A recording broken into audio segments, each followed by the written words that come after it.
அடி 5:30 மணிக்கு சிஞ்சரு சோடா தருவேன் நான் உனக்கு. அதுல இருந்து அவன் வேற லெவல் ஆயிட்டான்னு சொல்லுவாங்க.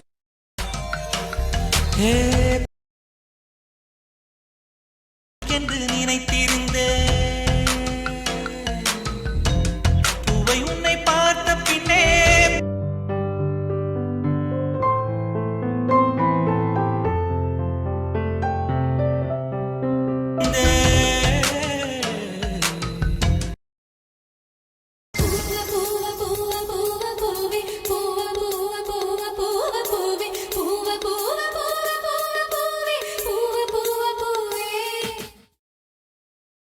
பொறுக்கி நீங்க திட்டுங்க. அது எத்தனை கிலோமீட்டருக்கு அங்கிட்டு கிடக்கும்?